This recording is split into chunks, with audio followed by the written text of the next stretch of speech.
Hello Year 11 and welcome to today's lesson. Today we'll be recapping medieval medicine. So let's start by thinking about the causes of disease. Now, medieval people believed that disease was caused by God as a punishment for their sins, by an imbalance of the four humours, by bad air, smelly air, miasmas, often associated with swamps and that kind of thing, or the positioning of the planets, astrology. So Four Humours is a really important idea about what caused disease. It was very, very influential. And it came from the classical period, from the Greeks. It was initially invented by the Greek doctor Hippocrates. He's kind of thought of as the first doctor. And he believed the body was made up of these four humours: black bile, yellow bile, phlegm, and blood. And he thought that these needed to be in perfect balance within the body. If they became imbalanced, that's when you got disease. Now, each of these humours was linked to the seasons and to planets. Hence, phlegm, a cold and wet humour. You might get colds during the winter season. It was then built upon by Galen, a Roman doctor, so he came a little bit later, and he created the theory of opposites, the idea that these four humours, if they ever become imbalanced, you treat it not by giving more of the humour that's too much, but by giving the opposite. So if you have a fever that's very hot and dry, you would treat it with something cold and wet, for example, a cucumber. Now that makes kind of sense, doesn't it? There's a logic there. So Hippocrates came up with the theory of the four humours.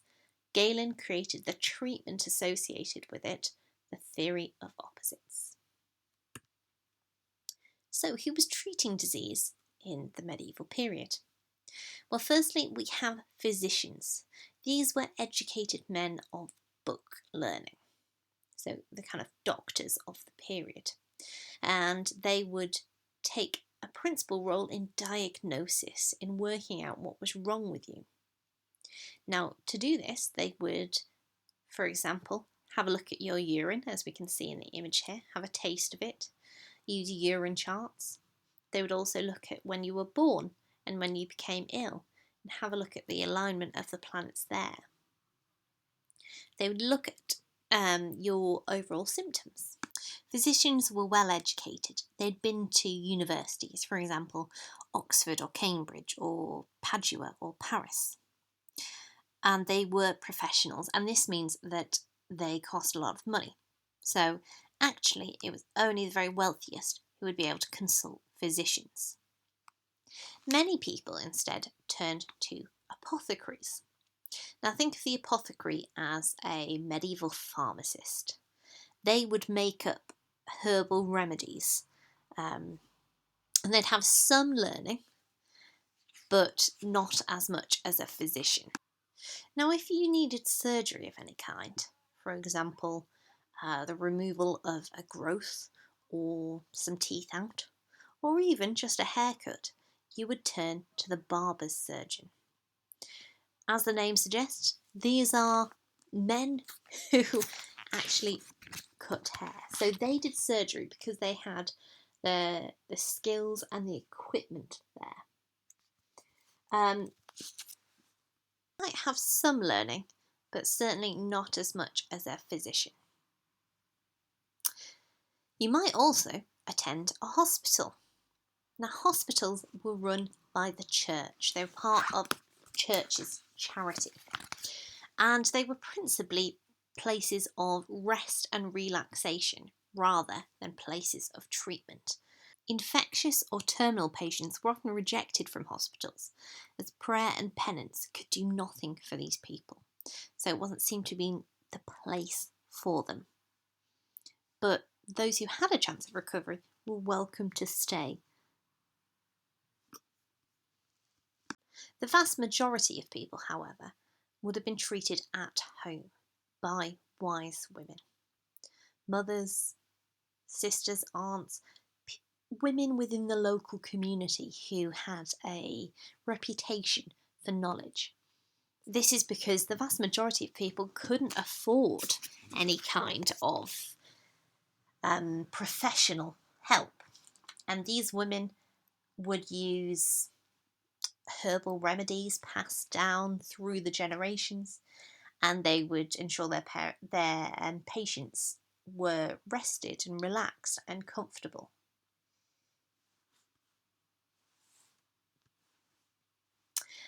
Okay, so treatments of disease. What did they actually do? Well, these were linked to what they believed caused disease.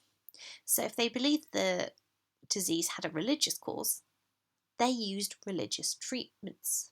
For example, prayer, fasting, or pilgrimage. If they believed it had a supernatural cause, such as witches, charms, spells, amulets might be used. If it was understood that the illness was a cause of humoral imbalance, they might do bloodletting. They might do this through any number of different ways. For example, cutting open a vein or placing heated glass cups over the top to draw out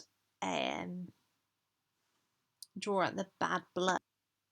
They might also use leeches. The key word for bloodletting is phlebotomy. They might also purge their patients, make them be sick or have diarrhea. So they'd give them herbs or remedies that had like laxatives in them to make you poo yourself or vomit lots. They might require you to bathe because they believed that the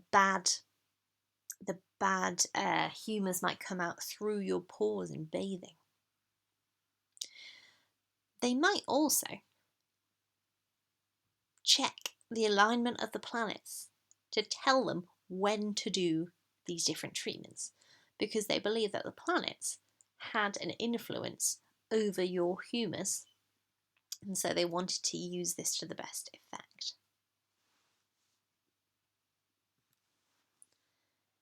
Of course, the best treatment for a disease is just to never get it in the first place, isn't it? We don't want COVID, let's just not have it in the first place.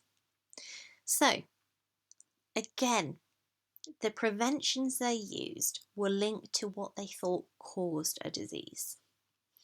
If they believed it was caused by God, they might pray never to get the disease. They might confess all their sins so that they'd be free of sin and so God wouldn't have to punish them.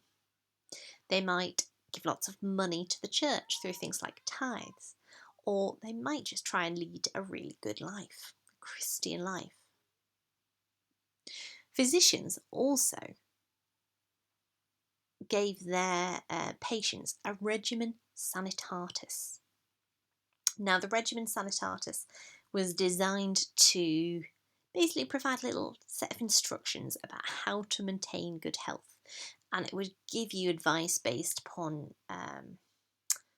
like when you were born and your humours that were supposed to influence you. And so you were supposed to do these particular exercises and eat these particular things in order to stay nice and healthy. They might also try to purify the air if they believed that miasma was causing the disease. And this happens a lot in the Black Death, where they're burning sweet smelling herbs so that the miasma causing disease doesn't ever reach your nostrils. We're now going to look at some case study diseases. So we're going to start off with leprosy. Now, leprosy is a painful skin disease that caused paralysis and eventually death. And your extremities would fall off, your fingers, your toes, your nose, that sort of thing. It was a horrible disease. And they didn't understand what caused it. They believed it was a punishment from God for sin. There was no treatment, so leprosy very much focused on prevention. And lepers, those with leprosy, were banished from their local communities. They had to move into leper or lazar houses, and they had to wear a cloak and ring a bell to announce their presence if they travelled. If we look back at the image there, he has a bell there. Now, leprosy demonstrates that they did have some understanding of disease, because they understood it was contagious. Now, they thought it was the breath of a leper that transmitted leprosy. We now know it's kind of close contact, touching. But they understood that you had to isolate these people in order to stop the disease spreading, which is correct, isn't it? It's what we're doing at the moment. Our other big case study is the Black Death. Now, the Black Death struck England in 1348. It killed a third of the population of England and was really rather nasty. So you'd probably die within 3 to 5 days of getting the Black Death. And we have a list of symptoms there, the most famous of which, of course, is the big black buboes that would have appeared underneath your armpits, on your neck, and in your groin area. It's these that give it the name the Black Death. So, what did they believe caused the Black Death? Well, some believed it was caused by God punishing sinners for their crimes. Others believed it was caused by miasmas, an imbalance of the humours, the unusual positioning of Mars, Saturn and Jupiter. And in Europe, not really so much in England, some believed it was caused by Jews poisoning water wells and things. And this led to some Jews being hurt in pogroms, so violence against them or being forced out of the local community. So treatments might include confessing your sins, prayer, flagellation. Do you remember that word? It means whipping yourself to show God how sorry you are for your sins. Lots of strong smelling herbs. These might be put into pastes or burnt or boiled in order to prevent miasmas. Physicians might lance the buboes, so pop them. And they might bleed their patients or purge them with laxatives. In order to prevent the Black Death, there were religious preventions, showing God how sorry you are, how good you are. Prayer, pilgrimage, flagellation. You might try to prevent the bad smell reaching your nose through strong-smelling herbs, such as carrying a posy of flowers, or a pomander, which is like a bag of herbs. You were also advised to avoid bathing because it was believed that this would open up your pores and allow the miasma in. Quarantine was also introduced. It wasn't particularly effective because they didn't have a very strong government to enforce it, but those new to the area had to quarantine for 40 days.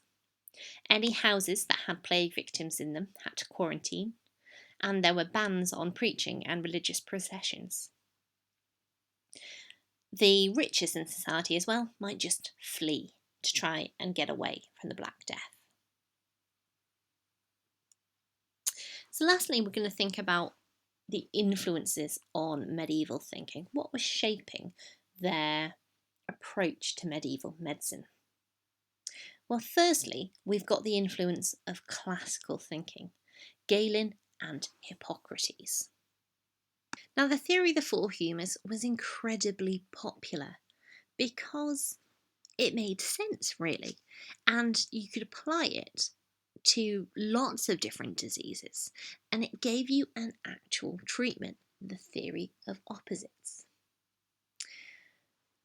Now, Galen was passed down through Latin translations of Greek and Arabic texts, and these began to appear in the 11th century, about 800 years after they were first written.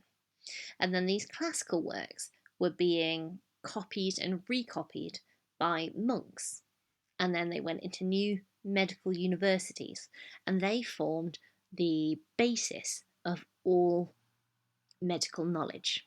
So physicians were constantly being taught Galen's and Hippocrates' work.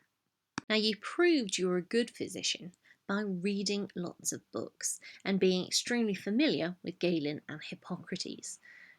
That was the evidence that you were worth the money of people buying your services. Another important reason why Galen was so very popular in this period is because the church liked his teachings. Galen wrote that the body was clearly designed for a purpose and that the different parts of the body were meant to work together in balance. And he also believed in the idea of a soul, and that fitted really well with Christian teachings. And so the church decided it would promote Galen's theories because it worked with their beliefs too. Therefore, the church, who did all of the producing of books at this period, chose to produce lots and lots of copies of Galen's work, meaning he became ever more popular. Finally, there was a lack of alternatives.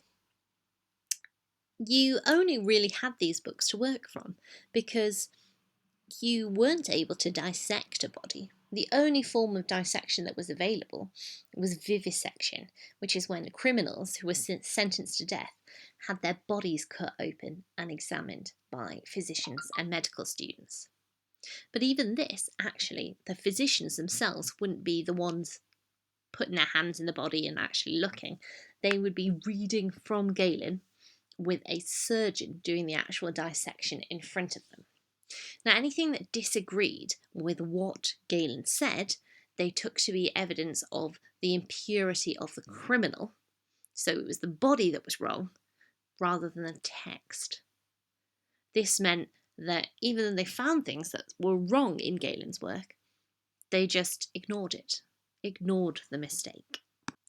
So that was my quick recap of medieval medicine for you. I'd like you now to complete the medieval medicine knowledge organiser and key term list. I'll talk to you tomorrow. See ya!